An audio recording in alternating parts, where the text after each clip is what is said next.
Hey guys, it's Brendan here with the Hot Corner podcast, bringing you here part one of our trade deadline breakdown. Unfortunately, there will not be a part two. We recorded it all yesterday, and I woke up this morning, went to go edit it, and it was corrupted. So, unfortunately, I can't do much about that. So, just stay tuned for part one, and thank you for tuning in. What's up, guys? Welcome back to another episode of the Hot Corner podcast. Thank you guys for tuning in. It's me and Tyler today. Alex worked late night, so we're going to try to fill him in later in the day at the end of the video with his insight. So, we're going to go through the trade deadline. And I think in reality, since we have been born in the year, well, for you, 99, but me, 2000, um, this 90s, is the baby. this is the biggest trade deadline we've ever had. And then not only are big names getting traded, like key young players who also got traded have now built this new look of the NBA today. And I also think this is going to ruin trade deadlines in the future for us because now this is what we're going to expect, and it's never going to be this great ever again. So, the first trade we're going to go through, we already talked about the Luka Doncic trade in our last episode. So, if you haven't heard that, please go check it out. It is the very last episode that we did just recently. Um, the next one we're going to talk about is the De'Aaron Fox trade. Now, this one was a huge trade that happened probably about a couple days after the Luka trade. So, in the Fox trade, the San Antonio Spurs received De'Aaron Fox and Jordan McLaughlin, ex-Timberwolf, so we always got the love for him. The Sacramento received Zach LaVine, City Sissoko, three first round picks and three second round picks. The 2025 first round pick is lottery protected by the Hornets, so they will not receive that pick. But I believe it's a compensation pick, so they will receive an unprotected pick in 2026 from the Hornets. Um, and then the Chicago Bulls, who I think got absolutely fleeced in this trade, got Zach Collins, Trey Jones, Kevin Huerter, and a 2025 first round pick, which was technically their own pick that they got. They traded that pick away a couple years back when they traded for DeMar DeRozan from the Spurs and have now gotten that back. So, what is your insight, Tyler, on this trade? What are your who are the winners? Who are the losers? I think we already know who the loser is, but I think both teams in the Spurs and the Kings won this trade. I think the Chicago Bulls lost this trade immensely. Well, I think, no offense to Kevin Herter, but he's not what he was, you know, way back when. But I think this is the Spurs Kings trade. I feel like the Spurs, they, I feel like they won it because the Kings, even with those picks that they acquired and Zach LaVine's he's been a baller ever since he's been in the league. And now that he's going to be paired up with DeMar DeRozan again, a little Bulls reunion, I guess. Um, it'll be interesting to see. I'm excited for it. Maybe the Kings actually have something to play for now. The Spurs, my gosh, you already have CP3 and Wemby who dish it out to each other, and now you have Swipa of De'Aaron Fox, who literally is like Usain Bolt in the NBA. It just like the floor spacing that you can create with all that is overpowered. I'm curious to see how it'll work out. Obviously, I feel like De'Aaron Fox can adapt, and he's already kind of shown it. So the Spurs are young enough to, just work around with what they got, and they can take that insight from CP3 and De'Aaron Fox both because I'm trying to think. Um, Stephon Castle. That's huge for Castle, yeah. Yeah, that is insane. Because I'm pretty sure he's the number one rookie right now, isn't he?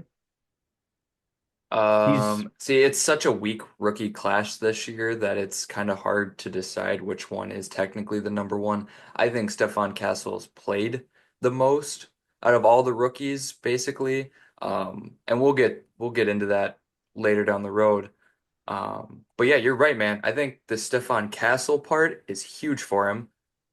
The one thing that I'm a little concerned about here, they brought in Fox, who will help him in the shooting standpoint, but Fox isn't known as a high volume shooter. Or I wouldn't say he's a high volume shooter, but he's not a high percentaged shooter. So it's like it's a little wishy-washy here. You get good games, you get bad games from him. That's everybody. But I Yeah, you think get a 60 point out, like a 60 point game right. one day, and then And I like a guess when you have a center who's like 7'9", who shoots threes constantly, then it's fine.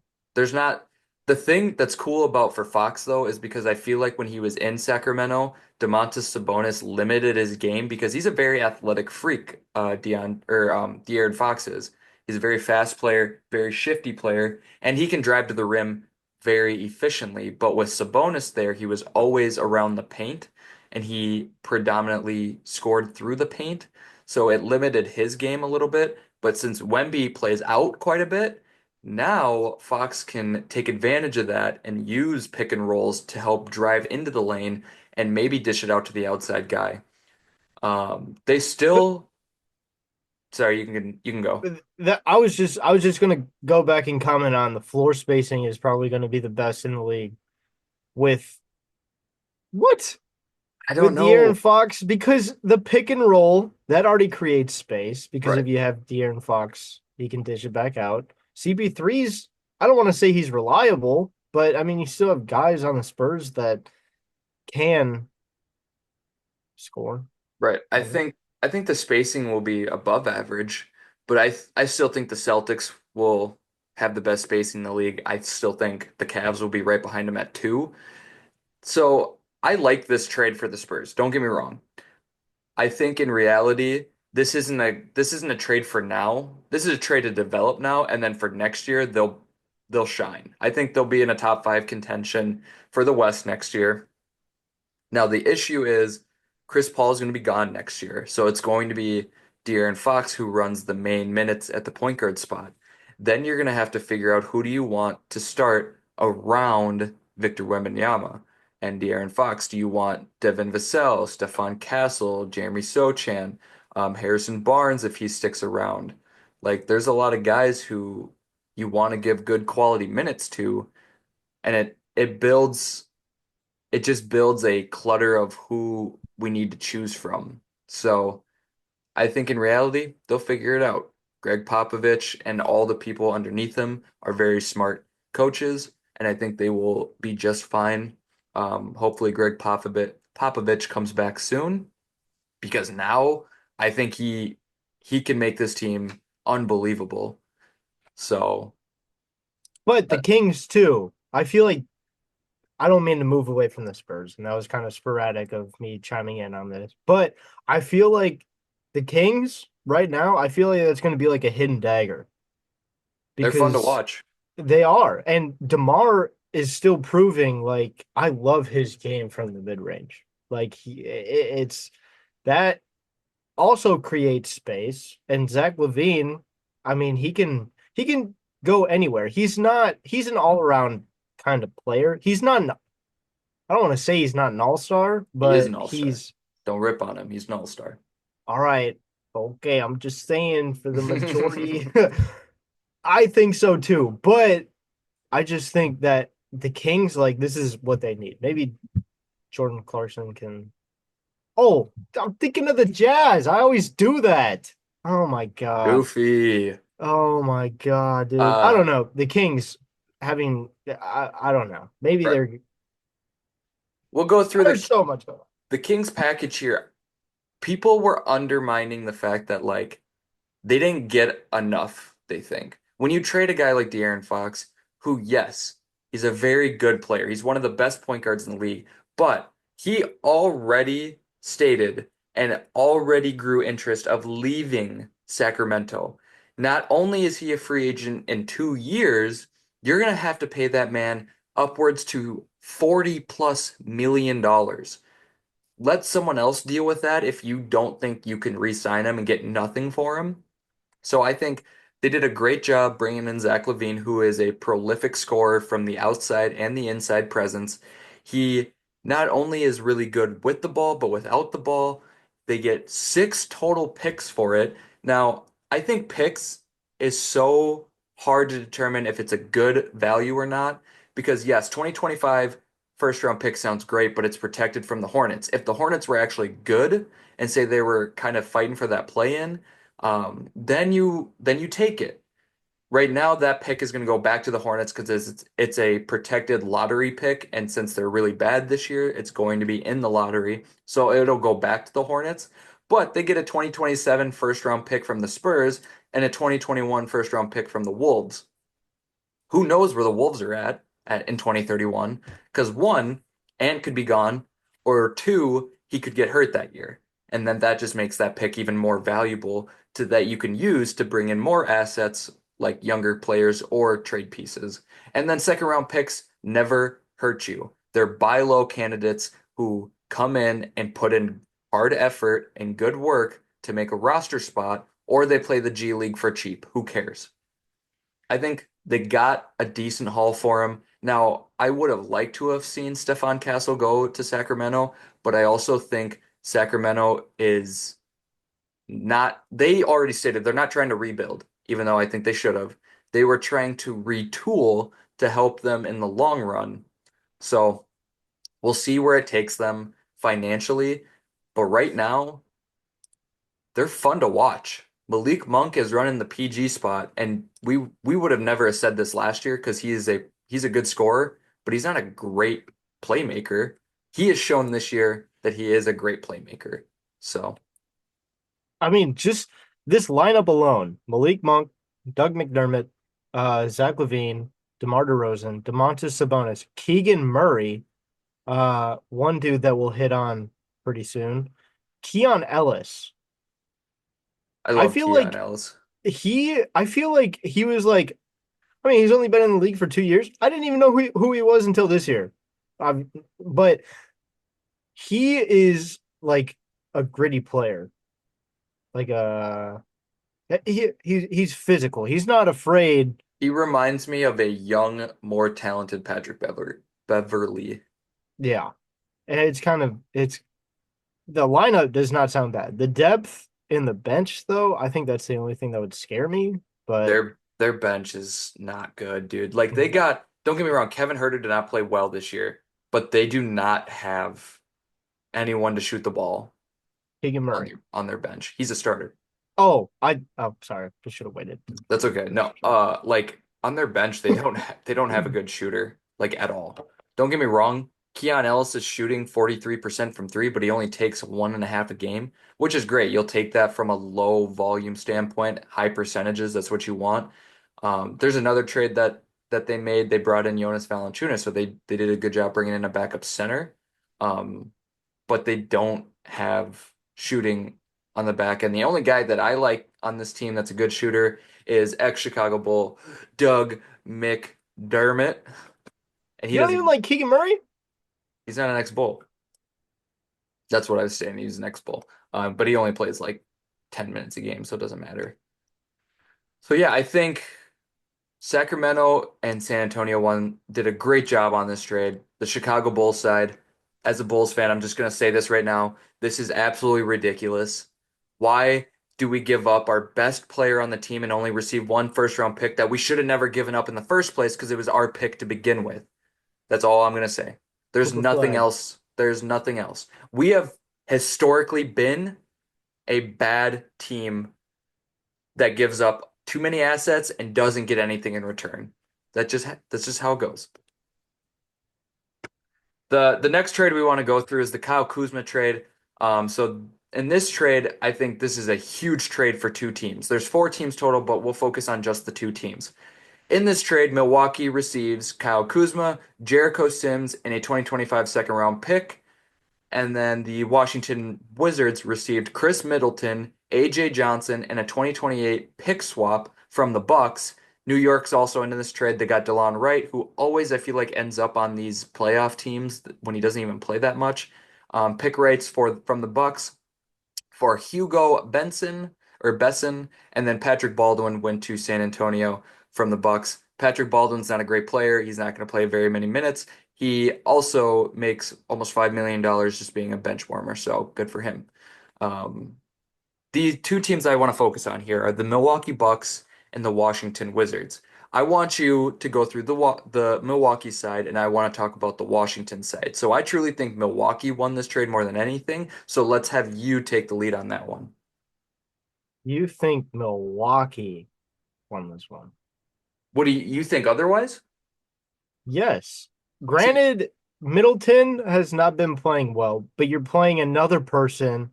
Kuzma, okay, just like Jordan Poole last night, drops 45, right? yep. Kuzma's not there anymore, so who else is going to score, right?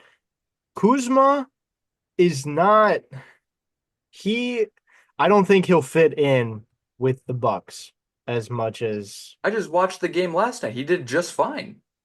I I I'm just saying. I'm just saying. I It wanted to.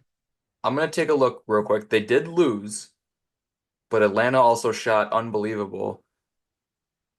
Okay, so Kuzma is throwing up these shots for the first game, right? He attempted 13 and he made 4. yeah, All right. that's So not great. 31% He had a from plus minus. 3. He had a plus minus of minus 15. Yeah. Okay, That's but like they didn't have Giannis. Giannis is such a huge factor when it comes to people coming in and playing better, I feel like. but I feel like okay, so Milwaukee I feel like was they they were on to something. Like they started off pretty not great. But you obviously have Dame, who has shaken the rust off. Um, is Bobby Portis back? Yes, he's back. So you have Bobby Portis, Brock Lopez, Torian Prince. Um, what? Brooke? Yeah, you Sorry, said Brock I'm thinking. Lopez. I'm thinking of the Pokemon trainer. Sorry, too much Pokemon. AJ Green, dog. Pat Connington, and Dog. do you say dog or Yeah, dumb? no, he's a dog. Yeah. I still remember when you're like, hey, agree. And he started shooting the lights out. Fuck. Frick you, mother fricker. Um, Kyle Kuzma. Okay, so the thing about Kyle Kuzma is he was with Jordan Poole, and I know you can attest to this too. Those two are little pretty boys. They're like the island boys, right? Yep. I feel like it's just gonna maybe not necessarily bring in drama, but down the stretch, are you gonna start Kuzma somewhere? Are you gonna let him cook? Are you gonna let him get into the swing of things coming from a 1 in 83 team? Um, I just feel like the transition from Washington to Milwaukee and their play style to where you're one of the star players and now you're going to the Bucks. And I mean, he was just shooting up shots like no other. I feel like it's not going to work out. I feel like the trade was kind of dumb, but Washington needs to do something. But the Bucks are, that was dumb So from my side. there's two aspects you can look at it. I think one, Kuzma's not going to start. He'll be on the bench. I think for their best opportunity, him being on the bench is better because of the fact that they can play their young star defender and Andre Jackson Jr. They did that last night, and it showed when he was on the court. They were in close situations. When Kuzma was on the court, they weren't in very close situations. Kuzma played a lot of minutes. This is like the Naz Reid situation. He will be your six-man scorer. He will play 25 minutes. So he doesn't play six or he doesn't play bench minutes. He plays starter minutes, but he will be a scorer when you need it. We all know Kuzma can score the ball. He proved it 2 and 3 years ago that he is a good scorer. Unfortunately, he's taken a step down and he's been missing a lot. So I think one, he needs to get into the gym. He needs to start working out with Giannis and figuring out his game. Two, when they get Giannis back, their starting lineup will be great still. And then they'll have a better scorer on the bench. Chris Middleton, there's two reasons why they got rid of him. One, he was too expensive. And two, he wasn't playing. He only played 23 games this year so far, and he started seven. So they moved him to the bench. So they're basically saying, Chris Middleton, this is your job. Kuzma, this is now your job. And you get I think a younger piece. I don't know. How old's Middleton? Kuzma's 29. I know that. 29. Okay. Um, Middleton is 33. oh yeah, wait, like I get not way younger, but 4 years is a big difference. Um, Now on the Wizards side, I guess we both agree then the Wizards won this trade. Not Yeah. only do I think the Wizards won this trade because they're getting rid of a bunch of salary debt from Kuzma, and they're probably not going to re-sign Chris Middleton, but they bring in a young stud in the name of AJ Johnson, who is a really fun player to watch. Now you look at him statistically, we talked about this. He's not great statistically. He never has been great statistically, but this dude is a 20-year-old freak of an athlete. And in the very first game, his debut, yes, I'm glazing quite a bit here. His debut for the Wizards, he dunks on a prolific defender in Evan Mobley. I'm just saying. I think he'll be fine in the Wizards system. I think he'll be fine in the Wizards organization because they will give him minutes and they will let him shoot that rock. With the Bucks, they're trying to win now. They're not going to play a dude who's 20 years old who's not making shots. So I think he was just kind of wasting away for nothing for that organization. So I think both teams won the trade, I guess, because I think Washington shedded off money. And I think Milwaukee brought in a better scorer than Chris Middleton. And they got Jericho Sims, backup center. They needed it really badly. I'll take it. All right, let's hop into the Jimmy Butler trade. Um, God, dude, this trade was weird. Not only was this trade weird, I don't like it. For Golden State, I don't like it. Now No. For Miami, I kind of love this trade for Miami. They bring in Andrew Wiggins, who yes hasn't played at his all-star level that he did a couple years ago, which one he wasn't an all-star, but they voted for him, whatever. But I doesn't mean he's at least playing. Jimmy Butler wasn't even fucking playing for them. So I think one, Andrew Wiggins filling into that role is huge. They bring in Davion Mitchell, who is a huge pickup at the backup PG position because Terry Rozier has played horrible this year. Horrible. So they need someone to either compete with him or fill in his role. And then they brought in Slow-Mo. And I think Slow-Mo is just one of those guys that you just want. He's just a vet. He's a scrappy vet who comes in and plays solid minutes. And then they get a first round pick, top 10 protected from the Warriors this year.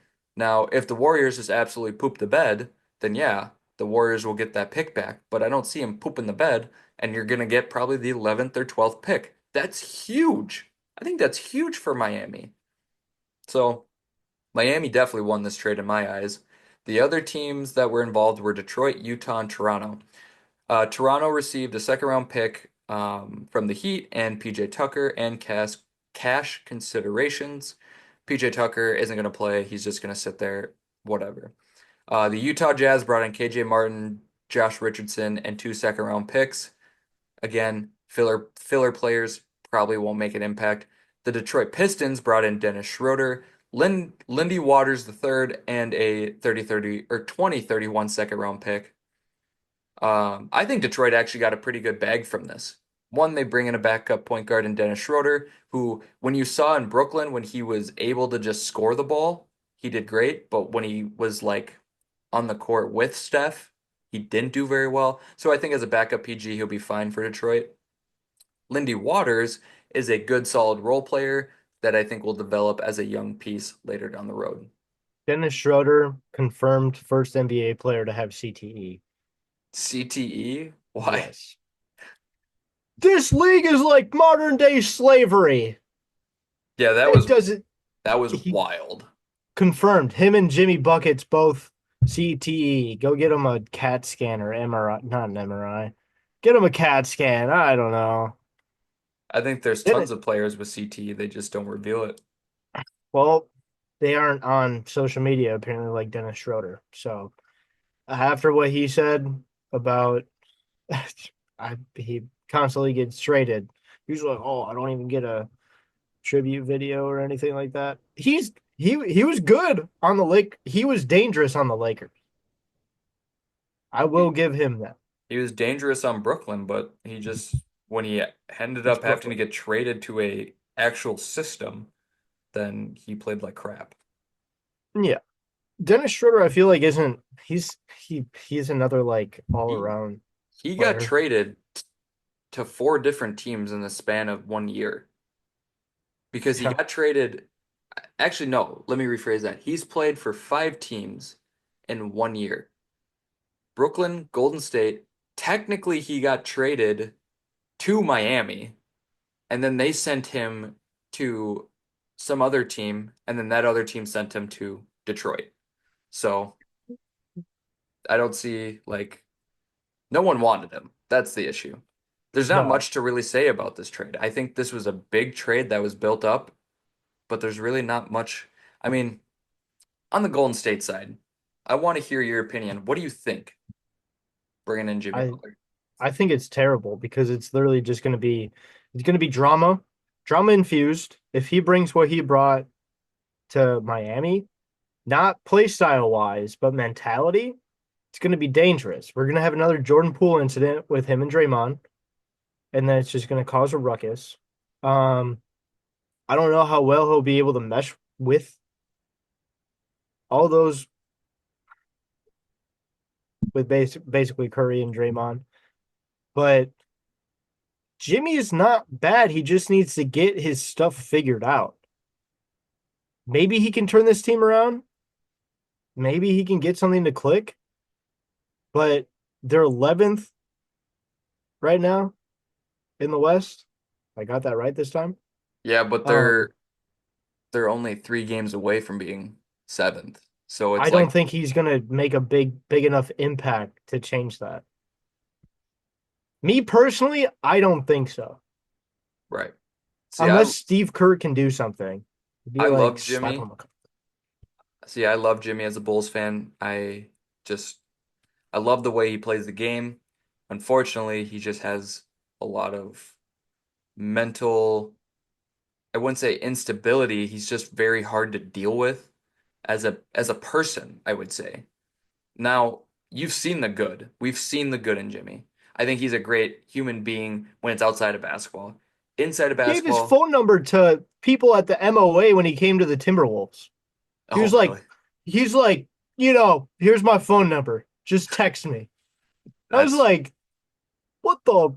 I that love you. yeah, that's kind of weird. But I think you're right. There's this doesn't do anything for this team. One, you bring in a all-star caliber player and has shown to play at an MVP level. But the problem is we haven't seen that in the last 2 years. He's only gone down.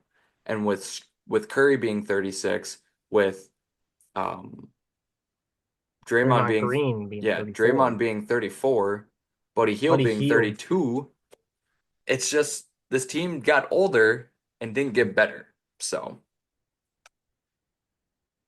They don't even have a teenager on their team. They have a 21-year-old, 22, and then it's just like old people. they But also they didn't bring in a good they needed a starting center. They have Trace Jackson Davis, they have Kevon Looney. Both of them have played not great this year. So they don't have a true starting center. They've been playing Draymond Green basically at the center position. And yes, he can guard people, but he's not that great at the height of six, six seven. six Yeah. six. It's like having PJ Tucker as your center when the Rockets did it about 7 years ago. It didn't work. So you needed a starting center and you decided to not grab one. So I don't think it's not going to it's not going to move the needle for them whatsoever. I'm gonna agree with you on that. But seeing how the NBA has been Watch us both be wrong, and then all of a sudden they're in the finals Right. because of Jimmy. We both have been shitting on some players, and then we've also been like talking highly on some players, um, and it goes backwards or it goes forward. So So I don't know. Maybe Jimmy is what they needed, and we just don't know. yeah, 5 game win streak coming for him right now after that. Yeah, yeah. Title run. God bless it, dude.